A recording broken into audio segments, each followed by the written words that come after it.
म्हटले माझा फेटाकडे त्या माहेला फेटाबांध पाहिला आणि मला फडणवीस साहेबांच्या पहिल्या लाईनीत बसवलं आणि स्वतः पाठीमागे बसले. आजचं नियोजन नक्कीच चांगल्या पद्धतीनं झाले, कारण वाढदिवसच चांगल्या माणसाचा आहे. प्रत्येकाला अमीन शेठ सारखा एक तरी मित्र असावा असे या प्रसंगी सांगतो. मला अपेक्षा सुद्धा नव्हती की एवढा मोठा त्यांनी चेक दिला की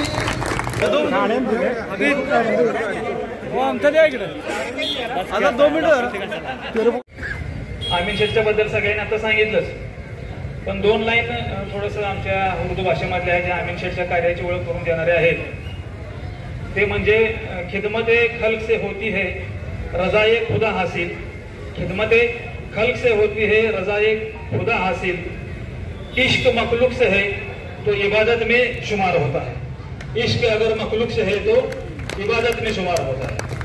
म्हणजे ह्याचा अर्थ मराठी भाषेत सांगायचा असे की समाजसेवा हीच ईश्वर सेवा आहे आणि या समाजावर आपण प्रेम करून समाजासाठी जर काही करत राहिलो तर हे सुद्धा एक प्रकारची प्रार्थना आहे आणि प्रत्येक काम आपल्या जीवनामधील प्रार्थना म्हणून करणारे अमीन शेठ त्यांच्या वाढदिवसाच्या निमित्त आपण इथे सगळे जमलेलो आहोत. बऱ्याच जणांनी बरेच उदाहरण दिली. अमीन शेठचा माझा काही जास्त परिचय नव्हता, पण एक विद्यार्थी असा होता ज्याला MD बनण्यासाठी मुंबईमध्ये शिक्षण घेण्यासाठी खूप अवघड परिस्थिती होती की जर फी भरली नाही तर त्याचं शिक्षण होऊ शकत नव्हतं. MD ऑप्थॅल्मॉलॉजिस्ट त्याची डिग्री होती. माझा परिचय नव्हता, फोन नंबर होता. मी मेसेज टाकला त्यांना, मला फोन केला की किती द्यायला लागतील, कुठे द्यायला लागेल आणि मग ते बशीरला सांगून त्यांच्याकडे सिस्टीम त्यांचे स्पाय नेटवर्क आहे. IB इंटेलिजन्स सुद्धा एक अमीन शेठचा आहे की येईल त्याला देत नाहीत, त्याची चौकशी करून त्याला योग्य त्या माणसाला द्यायची एक पद्धत त्यांच्याकडे आहे. मग बशीर बहिणी संपर्क साधला, त्या कॉलेजचा पत्ता दिला, त्या कॉलेजला पैसे दिले. हे तर सगळेजण सांगतात. ह्याच्या पुढची सांगण्यासारखी बाब अशी आहे की ज्यावेळेस जो मुलगा MD झाला त्या मुलाला मला भेटायला आला की तुम्ही सादिकबाई केलेल्या सहकार्यामुळे मी आज MD झालो. मी शेठला फोन केला की शेठ खरं त्याला MD पर्यंत नेणारं तुम्ही आहे आणि त्याची विनंती आहे की ह्याच्या मागं जो करता करतो त्याला भेटायचं आहे. शेठ म्हटले माझं काम जे अल्लानं दिले त्याच्यापर्यंत पोहोचवायचं आहे, मला ह्याची ओळख करून मोठेपणा मिळवायचा नाही, अशी समाजाप्रती भावना ठेवणारे अमीन शेठ आहे. अमीन शेठकडे आलेला वारसा त्यांच्या वडिलांच्याकडून आलेला आहे. आजी शकूर शेठची दानत सगळ्यांना माहिती आहे. ती दानत, ते वीरभाषीपणा, ते नम्रपणा अमीन शेठच्याकडे आलाय. त्यामुळे त्यांचं नाव ठेवलंय अमीन. असे अमानतदार, मी शेमित भाषी आणि न वरून नम्र असे असणारे परिपूर्ण नावाचा आपल्या जीवनामध्ये प्रत्यय देणारे अमीन शेठ हुबेहूब शकूर शेठ यांची एक झेरॉक्स कॉपी आहे.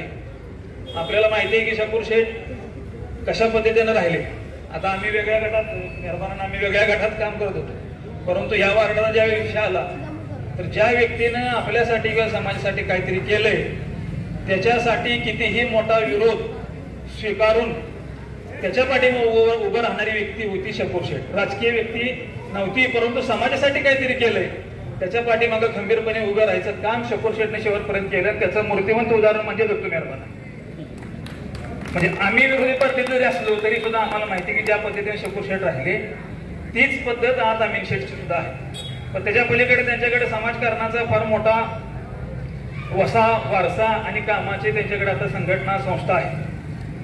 आज आपल्याला खरं तर जी वेळ आहे, वाढदिवस त्यांचा जोडून आलेला आहे, त्यामुळे ह्याच्या पद्धत लवकर तर्कवितर्क बरीच लागवणार, परंतु आपल्याला एक चांगलं भाग्य मिळालं की एक चांगलं काम करणाऱ्या माणसाचा, त्यानं समाजाप्रती ठेवलेल्या समाजभानाचा, समाजासाठी केलेल्या कामाची पोचपोच आपण देऊ शकत नाही कारण की त्यांना अल्लाकडनं घ्यायची, परंतु कुठेतरी समाजामध्ये ओळखून जे खरं गरजू आहेत, ज्यांना आवश्यकता आहे ती लोक अमीन शेठपर्यंत पोहोचतील, त्यांच्या असणाऱ्या अडीअडचणी सोडवण्याचा मार्ग मोकळा होईल, त्यासाठीच अमीन शेठच्या कामाची ओळख समाजासमोर करून देण्यासाठी हा खटाटोप केलेला आहे.